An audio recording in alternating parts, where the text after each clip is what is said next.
Welcome to रफ्तार now. Pakistan और India के दरमियान जो रीसेंट कॉन्फ्लिक्ट हुआ उसमें हमने देखा कि काफ़ी फेक न्यूज़ फैलाई गई। चाहे फेसबुक हो, ट्विटर हो, व्हाट्सएप हो, हर जगह फेक न्यूज़ का एक सैलाब आया हुआ था, जिससे ऑफ कोर्स अवाम में भी एक अनसर्टेनिटी की सिचुएशन पैदा हुई। और इस पूरे चेन ऑफ इवेंट्स ने पिछले एक हफ्ते में लोगों को किस तरह इन्फ्लुएंस किया, ये समझना बहुत ज़रूरी है। और इसी टॉपिक पर हमारे साथ बात करने के लिए मौजूद हैं social activist Maria Patel. Maria, welcome to Raftaar podcast. अच्छा, तो मारिया बताएं कि आजकल जो पाकिस्तान इंडिया की सिचुएशन चल रही है, दोनों मुल्क कह रहे हैं कि भाई हम जंग जीत गए। मेरे ख्याल से वो हम साइड पे रखते हैं। हम ये देखते हैं कि एक अलग जंग चल रही थी साइड में, वो थी झूठ की, फेक न्यूज़ की। तो आपके ख्याल में वो जो झूठ का मुकाबला था, वो कौन जीता है दोनों में से? ये तो बहुत मुश्किल सवाल है क्योंकि झूठ की जीत नहीं डिसाइड हो सकती। क्योंकि झूठ जो है झूठ होता है। अगर उन्होंने एक झूठ बोला है तो हमने भी दो झूठ बोल दिए, या हो सकता है हमने एक झूठ बोला और उन्होंने दो झूठ बोल दिए हो। ये तो चलता रहेगा, लेकिन किसका झूठ पावरफुल है ज़्यादा, वो उसी की जीत होगी। इंडियन जो मीडिया था उनकी जो है उनकी तरफ से खासी फॉल्स इंफॉर्मेशन और misinformation, disinformation actually जो है वो स्प्रेड हुई ड्यूरिंग दीज 5 days। और वो इस हद तक हुई कि जो है एक दिन मुझे याद है कि जिस दिन जो है इन्होंने हमारे ड्रोन्स आ रहे थे बहुत ज़्यादा बड़ी तादाद में पाकिस्तान में हर जगह में नज़र आ रहा था कि हर 5 मिनट बाद खबर आ रही थी कि इधर इस तरफ ड्रोन का टूटा है, गिरा है, लाइक इस तरफ ड्रोन नज़र आ रहा है, इस तरफ ड्रोन आया है। और वो इतनी ज़्यादा ओवरवेलमिंग था वो कंटेंट कि समझ नहीं आ रहा था कि वो जो है वो इंफॉर्मेशन सही भी है या गलत है। हमारा एक कम्युनिटी, मतलब जो रेजिडेंशियल हमारा जो जहाँ पे घर है, तो उनका एक ऑनलाइन डिजिटल प्लेटफॉर्म है। इवन उसके ऊपर दिखा रहा था कि हमारे ऊपर जो है ना एक ड्रोन नज़र आया है। जब वो मैंने पढ़ा, तब मेरी पहली मर्तबा में थोड़ा अलार्म हुई। मैंने कहा यार, ये मैंने कभी उधर जो है, और उसके नीचे लोगों ने वेरीफाई किया हुआ था ना, सिर्फ एक पोस्ट नहीं थी, बल्कि बहुत सारे लोगों ने कहा था कि हाँ हमने देखा, ये देखो ये खबर आई है कि यहाँ पे जो है ना गिरा है, इस इलाके में गिरा है, कराची के। तो उस टाइम क्यों मुझे एकदम से लगा कि ये वाकई क्या सच है या गलत है। एंड थैंकफुली हमारी जो DGISPR है, उन्होंने उसको वैलिडेट भी किया और उन्होंने कंफर्म भी किया कि इट्स नॉट जस्ट लाइक 10, 12, 20, 22, बल्कि 77 drones have been shot down. तो ये बहुत बड़ा नंबर है। और उसके बाद फिर वो 77 भी बहुत आगे बढ़ गया और वो सैकड़ों में चला गया वो नंबर। सो ये जो मिस इन्फॉर्मेशन है, it's very hard to dissect. और उस टाइम के ऊपर सिर्फ आपकी अवेयरनेस इतनी होनी चाहिए कि आप जब इन्फॉर्मेशन को कंज्यूम करें तो आप इसको ये देखें कि ये इन्फॉर्मेशन के अंदर ये कौन पोस्ट कर रहा है, उसकी क्रेडिबिलिटी क्या है, उसके नीचे कमेंट्स कैसे हैं, ठीक है, उसकी वेरिफिकेशन करें आप, और उसके अंदर कोई वेरीफाइड लिंक है, ठीक है, या उसको कहीं पे वो तब तक उस वक्त तक, क्योंकि इन्फॉर्मेशन जो है ना वो एक रिस्पॉन्सिबिलिटी है, ठीक है, वो आप पे एक रिस्पॉन्सिबिलिटी की तरह आती है। तो अगर आपने उसको रिस्पॉन्सिबिलिटी को पूरा नहीं किया और बस ऐसे ही शेयर कर लिया, तो ये बहुत जो है आपने क्या किया कि गुनाह कबीरा के अंदर अपना हिस्सा डाल। बहुत बड़ा इम्पैक्ट है और बहुत नहीं सोचते हैं। जी, तो ये, और सिर्फ मसला ये नहीं है कि हम सिर्फ डिजिटल क्रिएटर्स की बात नहीं करूँगी मैं, या इवन लाइक पब्लिक की बात नहीं करूँगी, डिजिटल वॉरियर्स की बात नहीं करूँगी। ये हमारा जो मेन स्ट्रीम मीडिया है, उनकी तरफ से भी बहुत ज़्यादा नेग्लिजेंस है मुझे लगता है।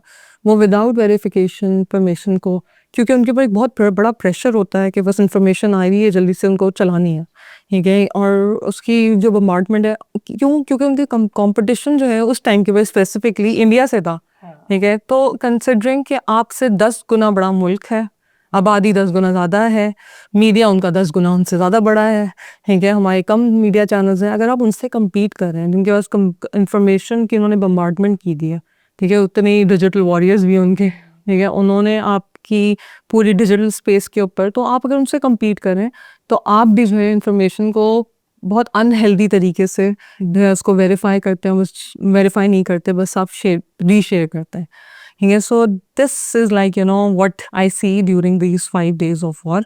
और लेकिन पाकिस्तान इंडिया की जो वॉरफेयर था, उसके अंदर पाकिस्तान ने जो पहले 2-3 दिन थे, वो बहुत ही डिफरेंट तरह से इस मरतबा उन्होंने इस्तेमाल किया।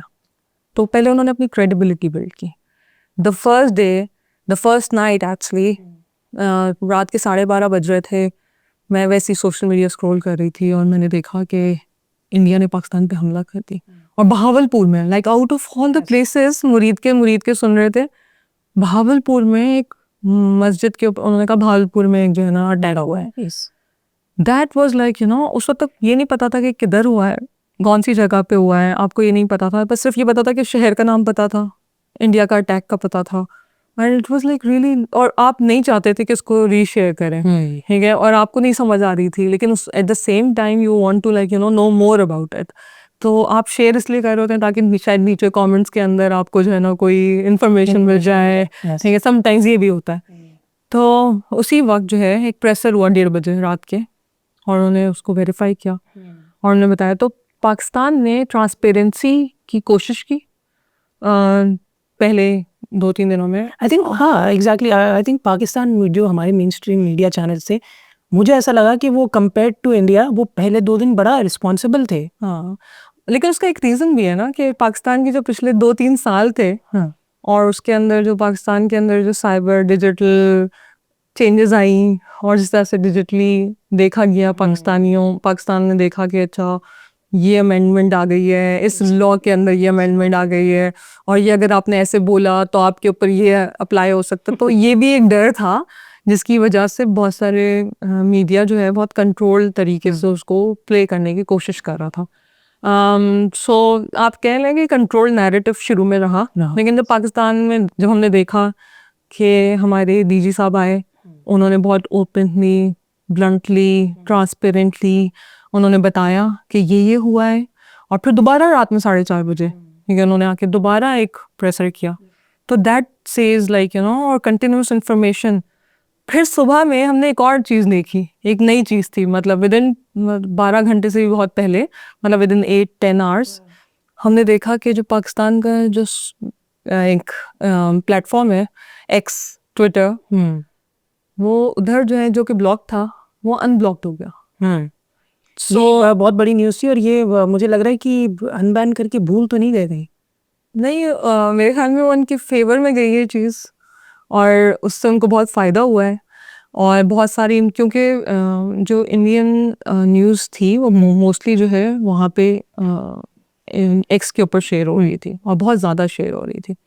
somehow Instagram does not share this information in the same way as X shares, ठीक है। फेसबुक इंस्टाग्राम का बिल्कुल अलग एल्गोरिथम्स अलग है, फेसबुक के ओल्ड एल्गोरिथम्स है, एक्स के एल्गोरिथम somehow लाइक वो एक स्मॉल बाइट्स के अंदर जो इन्फॉर्मेशन है उसकी कंजम्पशन बहुत ज़्यादा है, हाँ, ठीक है, और वो जो है उसके अंदर आप लिंक अटैच कर दें तो वो आपको डिफरेंट प्लेटफॉर्म्स पे ले जाएगा, वो आपको यूट्यूब पे ले जाएगा, वो न्यूज़ चैनल के ऊपर ले जाएगा, so you know like you get to see, फिर उसके अंदर मीडिया, मल्टीमीडिया एम्बेड होता है, तो आप उसके अंदर पिक्चर देख सकते हैं, वीडियो देख सकते हैं। Twitter I think centre of stage था उस बहुत ज़्यादा ट्विटर। अच्छा, हमारी ये जो एक खबर जो थी वो तो बहुत ही अजीब थी, और कराची के लोगों के लिए बड़ी कोई शॉकिंग थी कि कराची पोर्ट कहा गया कि इंडिया ने डिस्ट्रॉय कर दिया है।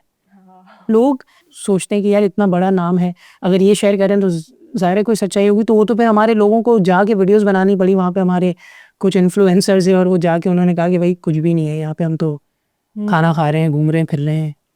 अच्छा, सो बेसिकली मुझे नहीं लगता कि उसका इस तरह से इम्पैक्ट पड़ा जितना सोशल मीडिया पे दिखाया गया, और वो अगेन पड़ोसी मुल्क जो है उससे लेवरेज हासिल कर रहा था, तो उन्होंने वो देखा।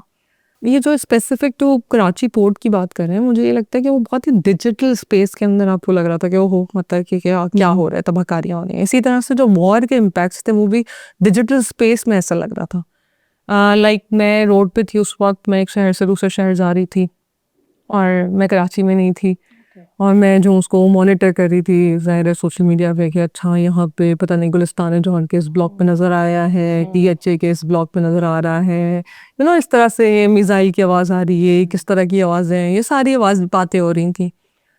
तो when I was watching it on social media, तो मुझे ऐसा वाकई लग रहा था कि पता नहीं कराची में क्या हो गया है, एक वॉरफेयर हो गई है, मतलब क्या किस तरह से इम्पैक्ट करेगा। And you were not there, तो आप यही सोच रहे हाँ, हैं कि तो मैं वाकई बहुत घबरा गई थी, और मैं सबको कॉल कर रही थी या मैसेजेस कर रही थी कि कोई तो जवाब दे दे, यू नो अपने घर में सबसे पहले इमीडिएट फैमिली को आप कैसे हैं कि कोई तो जवाब दे दे, सब खैरियत है ना, और ये वो आप थोड़े घबरा जाते हैं, बजाय इसके कि आप ऑनलाइन जाएं उसको चेक करें। सबसे पहले आपका इमीडिएट रिएक्शन यही होता है कि आप सबसे पहले अपने घर वालों को खैरियत से तो जब घर वालों ने जब कंफर्मेशन दी कि नहीं ऐसा कुछ नहीं है, ये नहीं है, तो फिर उसके बाद आप थोड़े अपने सेंसेस में वापस आते हैं और फिर आप देखना शुरू करते हैं क्या हो रहा है, कौन इसको प्रोपोगेट कर रहा है, किन अकाउंट से ये शेयर हो रही है, ठीक है, और क्या उनकी क्रेडिबिलिटी क्या है. It's not even misinformation, it's not disinformation, it's malinformation, like, how he means just ill by spreading that kind of information for Pakistan specifically. So these kind of things, like, you really need to be Barkha very. Dutt was also the one. उन्होंने भी काफी जो है वो तो I think कि मतलब कुछ like I knew her as a very credible journalist. उससे पहले मैं समझता था कि वो बड़ी credible journalist. सो बरका दत्त आप जैसे कह रहे हैं कि उनकी क्रेडिबिलिटी, लेकिन एज अ खातून हमने देखा जो नेवल ऑफिसर है की वाइफ थी Himanshi Narwal, she became the face of operation Sindoor. ठीक है, जब उनकी एक पिक्चर वायरल हुई ऑनलाइन कि वो अपने हस्बैंड के साथ जिनको मार दिया गया है पहलगाम में टेरर अटैक के, हाँ वो एक बॉडी के साथ हुई, वो बैठी हैं. तो पूरी outpouring of like love support जो थी वो थी, और उन्होंने कहा कि हम आपका बदला लेंगे. और फिर हमने देखा कि हिंदू मुसलमान फसादात शुरू हो गए, ठीक है, इंडिया के अंदर, और बहुत ज़्यादा हमने उसके वो देखा. तो उसके ऊपर जो है ये हिमांशी आई ऑनलाइन और उन्होंने कहा कि मैं ये नहीं चाहती कि मेरे दुख की वजह से किसी इंसान को जो है कोई तकलीफ पहुंचे, तो मैं आप अमन को बरकरार रखें.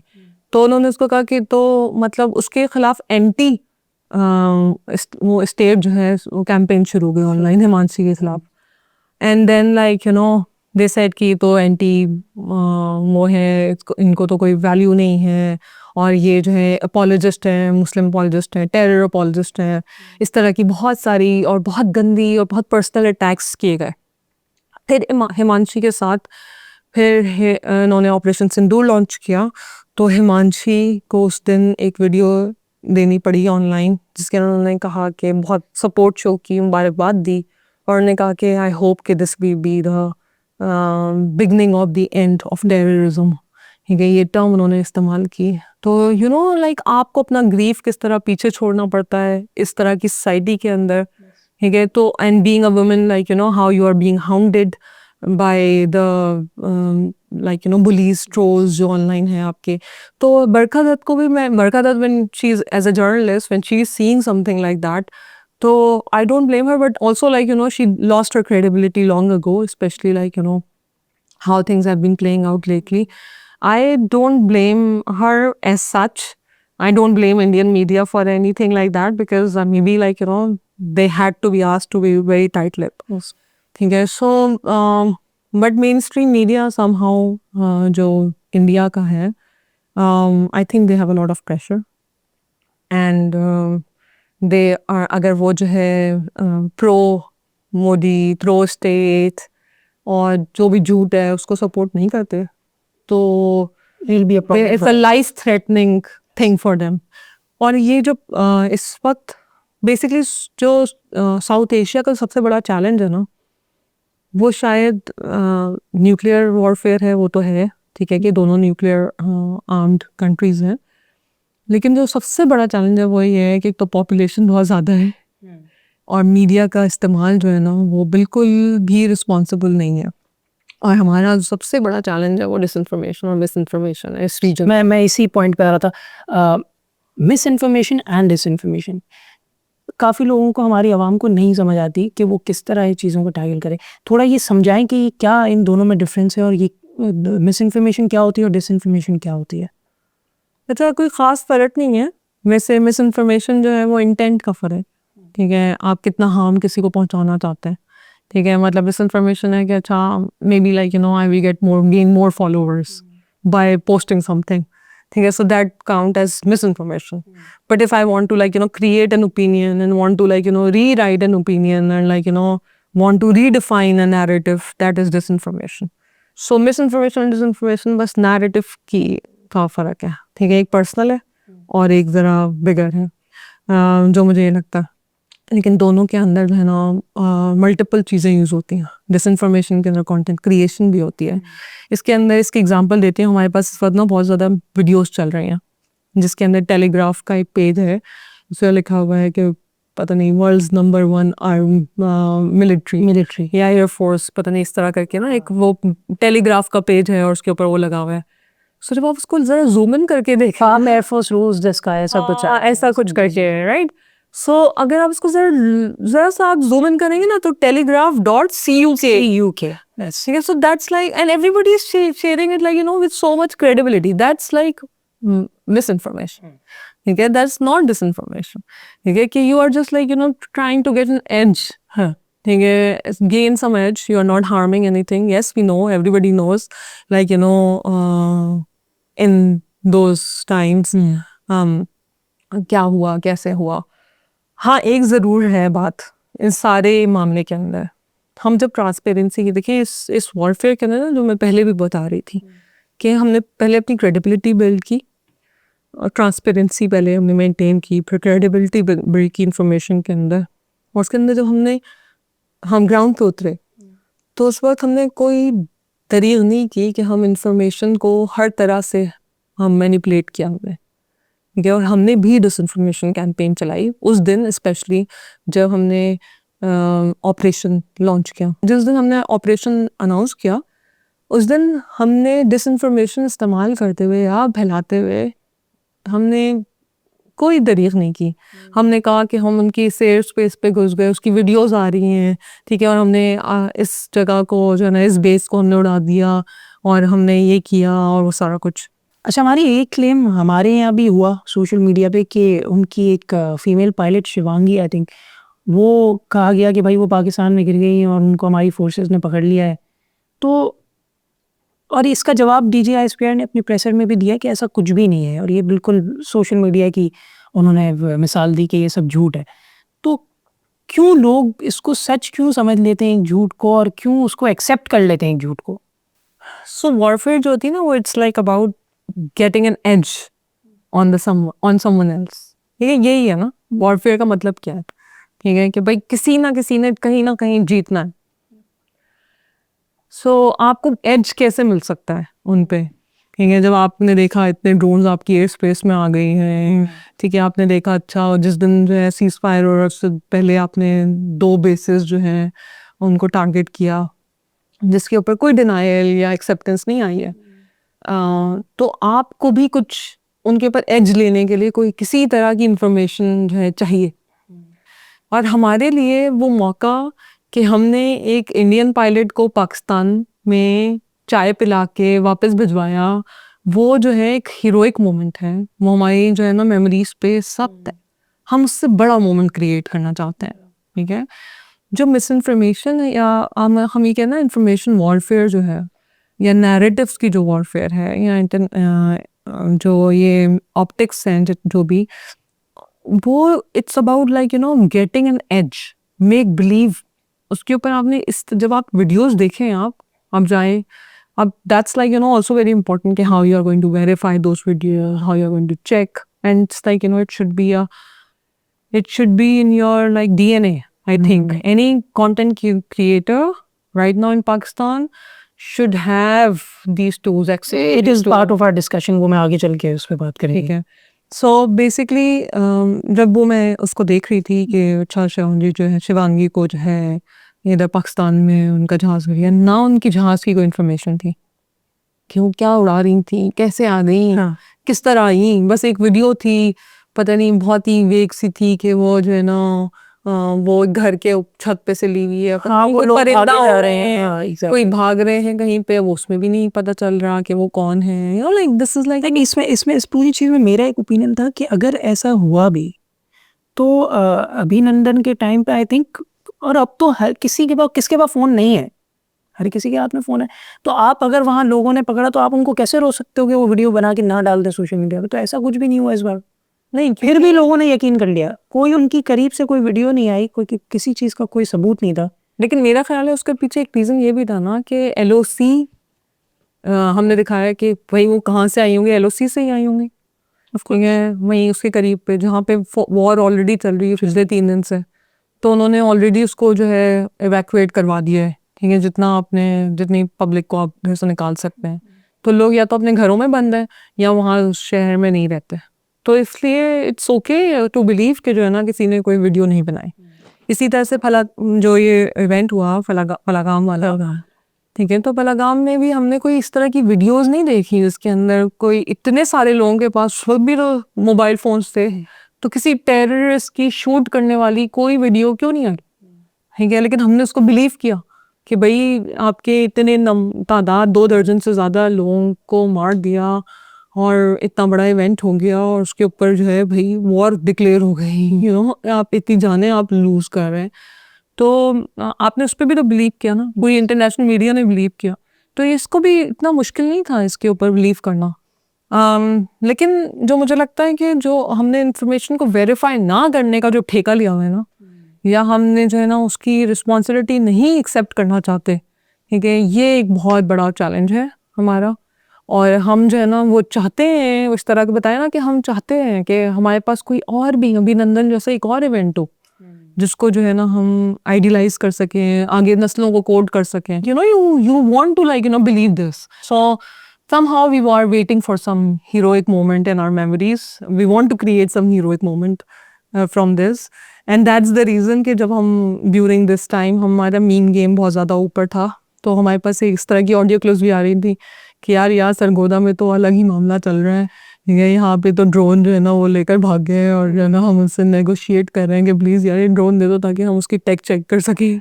ये तो हम इस तरह के लोग हैं जो कि like, you know, we just want something like, you know, fun to be made out of, like, you know, the tragedy. So my resilience is like, you know, mind boggling. अच्छा Maria, tell me like what is the percentage of people जो ये fake news का के पीछे लोग जो involve हैं, ये क्या पूरी इकोनॉमी है क्या इसके पीछे? एक ये तो बहुत मुश्किल सवाल है कि हम ये बता सकें कि फेक न्यूज़ के पीछे कितने लोग इन्वॉल्व हैं, कि कौन एक्सेप्ट करेगा है कि हम इन्वॉल्व हैं इसके अंदर। लेकिन जो हमारा एक्सपीरियंस रहा है, हमने एक EU डिसइंफॉर्मेशन लैब की रिपोर्ट थी 2020 में आई थी, जिसके अंदर 15 साल की डिसइंफॉर्मेशन वॉरफेयर बाय इंडिया जो थी अगेंस्ट पाकिस्तान, उसके अंदर 15 साल, it's not a small number, और ये वॉरफेयर है, तो इसका मतलब है कि definitely there is an economy, definitely there are lot of people, and there are like, you know, उसके अंदर बताया हुआ था इतने सारे न्यूज़पेपर्स हैं, इतना सारा मीडिया है जो किस तरह इन्वॉल्व था, और किस तरह से न्यूज़ स्प्रेड कर रहा था, और लिस्ट ऑफ नंबर्स थे। अभी भी आप कोई भी पाकिस्तान की ह्यूमन राइट्स से रिलेटेड इंफॉर्मेशन निकाल के आप इंटरनेट पर डालें, उसकी जो नीचे सोर्सेज आएंगी वो सारी इंडियन सोर्सेज होंगे। So like because they have so much media in their hand, ठीक है, सो दे बम्बार्ड द इंफॉर्मेशन, एंड हमारी अपनी सोर्सेज कहीं वो पीछे दब जाती हैं, ठीक है। So how it messes up with the entire algorithm, digital algorithms, like, you know, we have yet to study all of that. We are not doing that. So अगर हम ये कहें कि इसकी इकोनॉमी है तो डेफिनेटली है, ठीक है, हम ये नहीं कह सकते कि नहीं है, हम ये नहीं कह सकते कि इसके पीछे कितने लोग हैं, लेकिन इसकी एग्जांपल और भी देती हूँ मैं आपको। फरहान वर्क पे एक डॉक्यूमेंट्री बनी और अल जज़ीरा पे है, एज इंग्लिश पे थी। तो फरहान वर्क जो एक बहुत मशहूर पाकिस्तानी जो है अकाउंट है कि उनके पास लाखों में 2019 में उनका एक बहुत अहम किरदार रहा, उससे पहले भी बहुत अहम किरदार रहा, जो कि PTI के वॉरियर रहे हैं और एक पॉलिटिकल पार्टी के वॉरियर रहे हैं। सो उनके ऊपर डॉक्यूमेंट्री बनाई गई। तो उन्होंने अपनी डॉक्यूमेंट्री के अंदर बताया कि उन्होंने जब उनका अपनी बेगम से निकाह हुआ तो उन्होंने उनको एक अकाउंट गिफ्ट किया जिसके ऊपर तकरीबन 2.5 लाख फॉलोअर्स थे, ठीक है, as a gift, as a, you know, like as a wedding gift.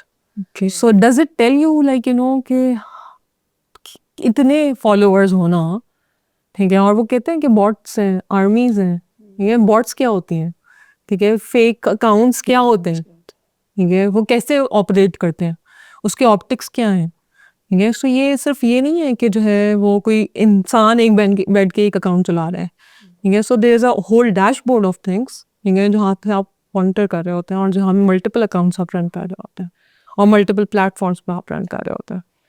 सो ये तो इधर की बात है, लेकिन अगर अभी अमित शाह की स्टेटमेंट देखी जाए तो अमित शाह ने कहा कि ये पाकिस्तान क्या बात कर रहे हैं, अगर वो मिस इन्फॉर्मेशन की बात कर सकता है तो हमारे पास 1.5 लाख से ज़्यादा जो है ना फेक अकाउंट्स हैं और हम चला देंगे तो इनको पता चल जाएगा कि नैरेटिव की वॉर क्या होती है।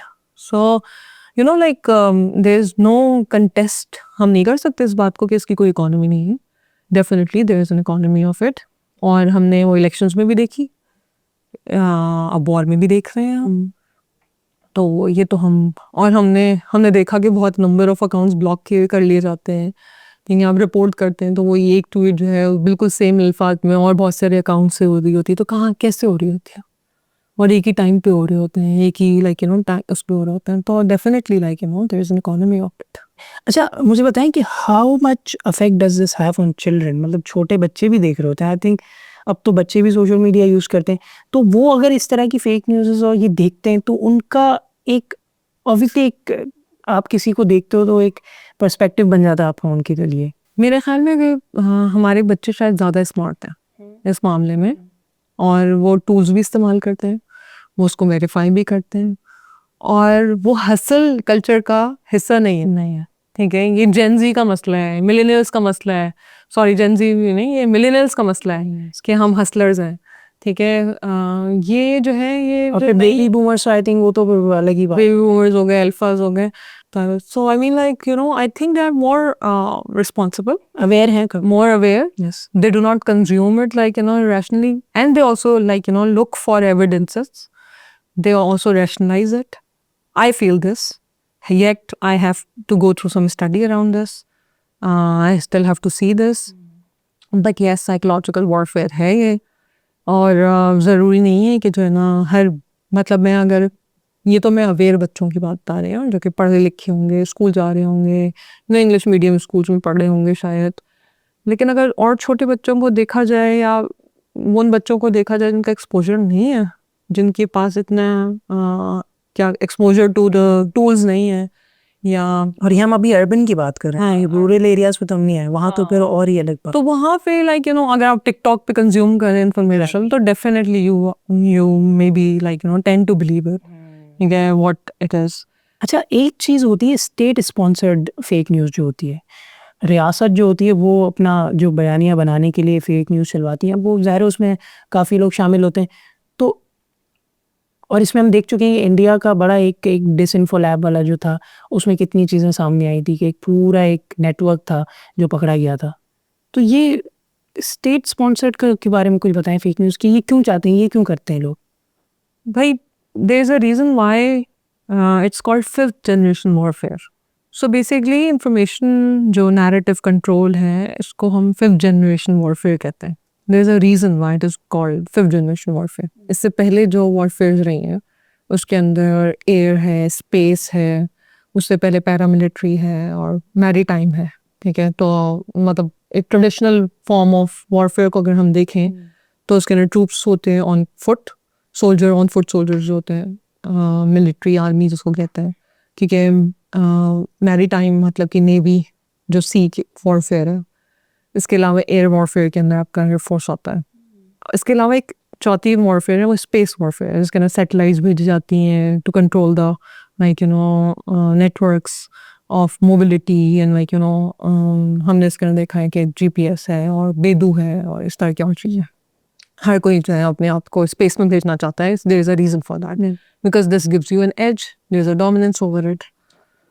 एंड जो चौथी है जो मतलब पांचवी जो है जो कि most traditional and like you know most optimal है वो इंफॉर्मेशन वॉरफेयर है। ये कोई नई चीज़ नहीं, बहुत सालों से क्या सदियों से अगर हम इसको इसमें देखें कि मोसेस और फ़ारो की जब लड़ाई हुई थी तो उसके अंदर भी जो है एक इंफॉर्मेशन वॉरफेयर जो था, मतलब कि नैरेटिव का कंट्रोल जो था वो बहुत इंपॉर्टेंट रहा कि फ़ारो किस तरह से कंट्रोल करता है, कैसे डिनाई करता है मोसेस की जो है जो भी करामात थी उनके अच्छे को वो मैजिक कहता है उसको, और यू नो लाइक करके दिखाता है कि मैं भी ये कर सकता हूँ, you know like so things like that.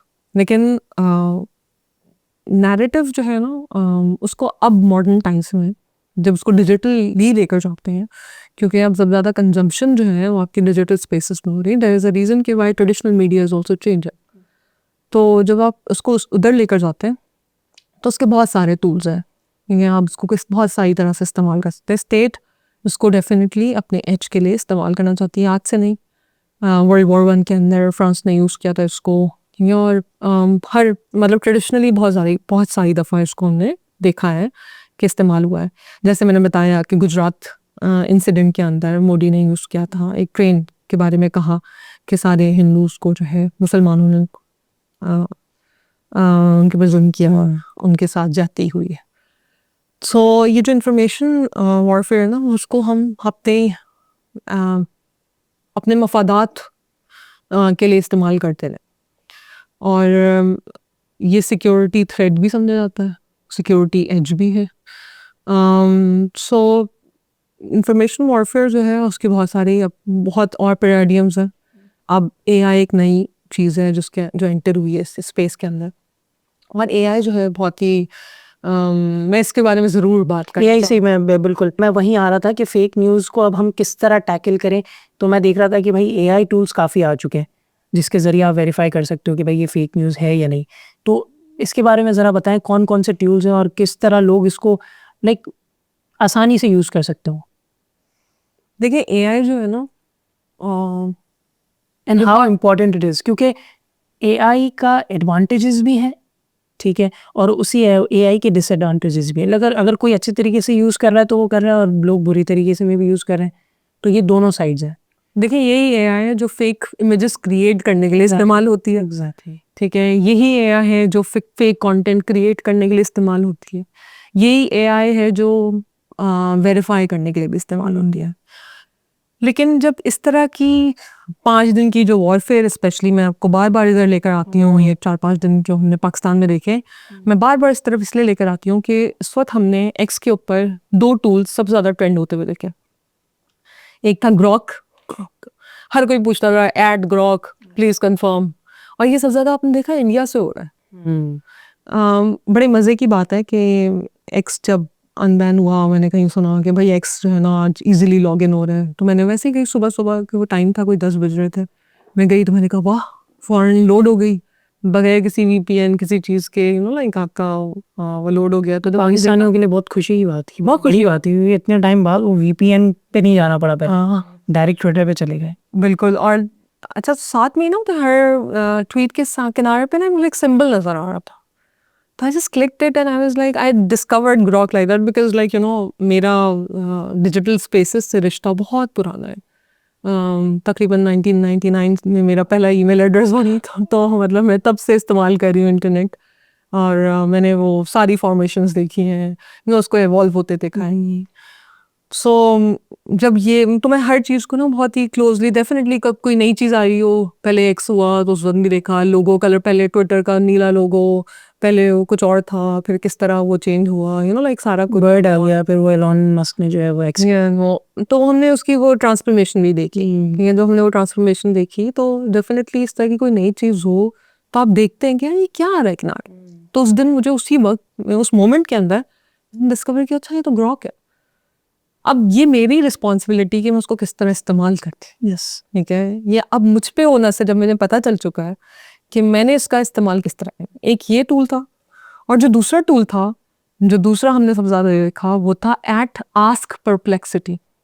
Ask Perplexity was use like many times in this during this time on X. आप करते थे कि वेरीफाई करने, तो at ask Perplexity please verify this, या प्लीज कंफर्म। अच्छा, तो मैंने ग्रॉक का भी मैंने भी इस्तेमाल किया बहुत ज़्यादा। और मैंने क्या किया, मैंने किस तरह इस्तेमाल किया, क्योंकि जब आप कमेंट्स में जाते हैं तो आपको ना कोई 6-7 बंदे ग्रॉक लिखा हुआ होगा उन्होंने कि जो है Grok please confirm please tell, और उसने वो जब आप उन कमेंट्स को पढ़ेंगे तो चौथे या 5वें कमेंट के ऊपर वो मे बी पे आ जाता है। जो पहले उसकी लैंग्वेज थी जो इतनी असर्टिव थी या वो इतनी कंफर्म थी, क्योंकि आपने उसको इतना ओवरवेलम कर दिया इन्फॉर्मेशन से।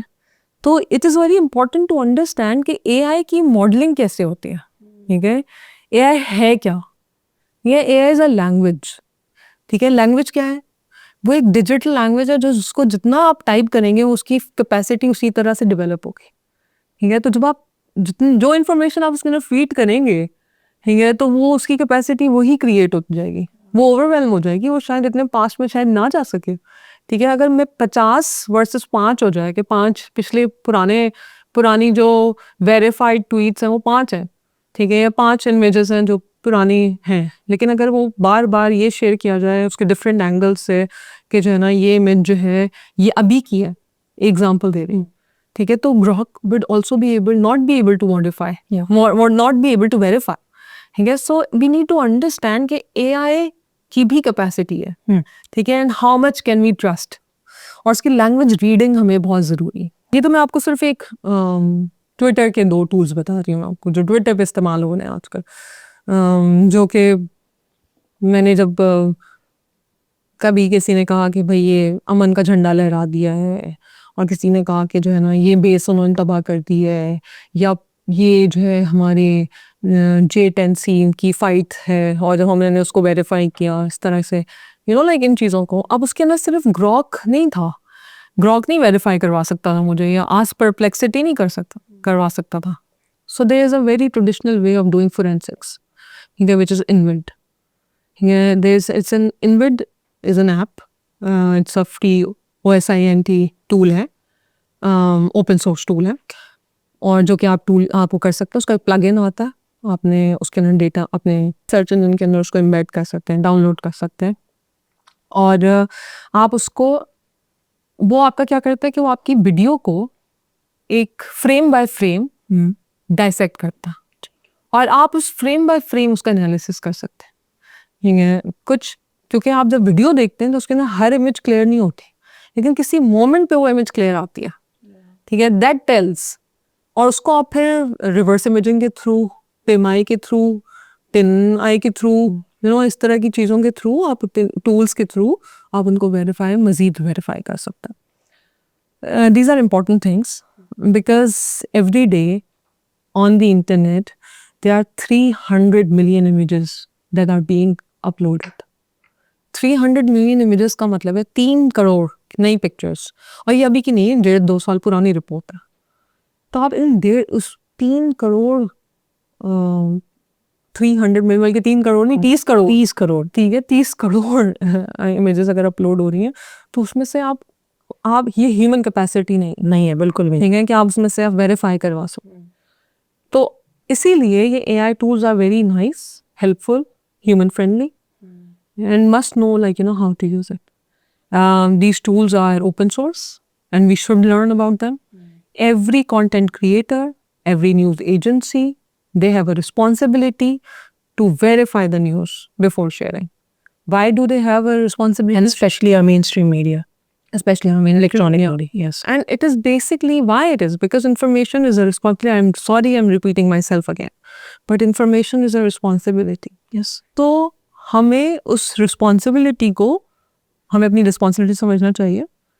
उन content creators, news anchors, journalist, उनको भी अपनी रिस्पॉन्सिबिलिटी, उनके ऊपर ये रिस्पॉन्सिबिलिटी है ना, जिस तरह हम डॉक्टर के बारे में कहते हैं कि उसके पेशेंट की रिस्पॉन्सिबिलिटी उसके ज़िम्मे है, इसी तरह न्यूज़ की, इंफॉर्मेशन की रिस्पॉन्सिबिलिटी जर्नलिस्ट, कंटेंट क्रिएटर की जिम्मेदारी है, और उसको वेरीफाई करके शेयर करना उतना ही ज़रूरी है जितना डॉक्टर के लिए पेशेंट की जान बचाने के लिए हर हर्बा इस्तेमाल करना, ठीक है, तो ये बहुत ज़रूरी चीज़ है, और उसके लिए चाहे वो उनको एक कोई ट्रेनिंग्स देनी पड़े, वैसे ऑनलाइन सब कुछ मौजूद है, तो इस्तेमाल करना चाहिए, और मैक्सिमम तरीके से AI को इस्तेमाल करना चाहिए। अच्छा मारिया, अब लास्ट में मैं इस तरफ जाऊंगा कि आपको नहीं लगता कि हमें केस स्टडीज़ बनाने चाहिए ये सारी चीज़ें देखने के बाद, जो सारी खिचड़ी पकी है इतने 1-2 हफ्ते के बीच में, जिस तरह रॉयटर्स का है, थॉमस फाउंडेशन, तो आपको नहीं लगता कि हमारे यहाँ भी ऐसा कुछ बनना चाहिए और पूरा एनालिसिस होना चाहिए इन चीज़ों पर? पाकिस्तान एयरफोर्स का एक डिपार्टमेंट है,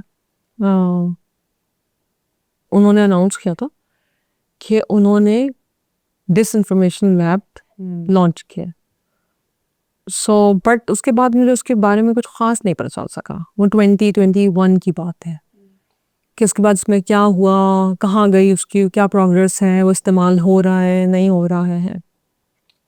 लेकिन we have think tanks in Pakistan जो इनको स्टडी करते हैं, लेकिन कोई वेरीफाइड किस्म की हमें जैसे EU डिसइन्फो लैब की जो रिपोर्ट थी, जो एक वो थी, मेरे ख्याल में पाकिस्तान ने अपनी इतनी क्रेडिबिलिटी बना दी पिछले हफ्ते में जो कुछ भी हुआ, कि अब हम उस तरह की एक केस स्टडी इन पिछले हफ्ते की इवेंट्स के ऊपर हम बना सकते हैं और हम उसको इतने एडवांटेज के लिए इस्तेमाल कर सकते हैं।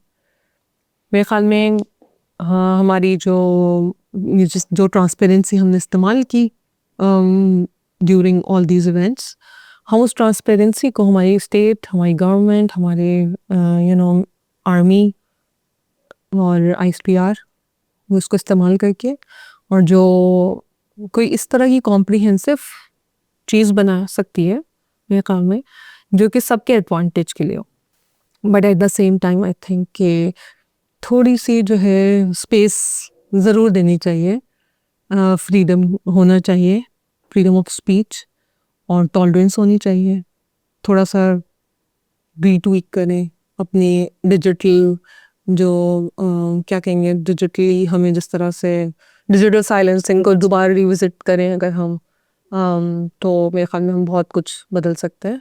और going forward I think we need an institute who looks into all these things, जिसका काम ही हो कि वो कॉम्प्रिहेंसिव एक वन विंडो हो जो कि पब्लिक प्राइवेट उसमें हो, पार्टनरशिप में हो, जो कि जिसके अंदर सब लोग अपना अपना हिस्सा डालें और वो साइलेंसिंग ना करे, बल्कि ओपनली उसको शेयर करे। अगर कहीं पर क्रिटिसिज्म उनके ऊपर किसी स्टेट के ऊपर हो रहा हो तो उसको भी ओपनली एक्सेप्ट करे और पब्लिश करे उन चीज़ों को, और लर्न करें हम सब उससे, और हम इसको साइकोलॉजिकल वॉरफेयर जो इसके साथ साथ पैरेलल चल रही है हम उसको भी असेस करें, क्योंकि हमारी आगे आने वाली जनरेशन जो है इससे बहुत बुरी तरीके से अफेक्ट होगी। क्योंकि हमारा, अगर हम कहते हैं कि 70% जो आबादी है वो यूथ है, तो उस यूथ बल्ज को हमने किसी अच्छे तरीके से इस्तेमाल करना है, सब डिजिटली बैठे हुए, ऑनलाइन बैठे हुए स्पेसेस के अंदर। तो मेरे ख्याल में it's about time that we look into it differently and we use all these things, information warfare को, डिसइंफॉर्मेशन को हम मिल के ही जो है ना, इंटरनेशनली अगर कोई डिसइंफॉर्मेशन, हम मिल के इसको कर्टेल कर सकते हैं और हम इंफॉर्मेशन को हम को डिफाइन कर सकते हैं। So thank you so much, Maria, for being here at Raftar and giving us time. Thank you so much once again. Thank you for inviting me. Thank you for giving me this platform. Thank you for allowing me to speak my heart out. Thank you so much.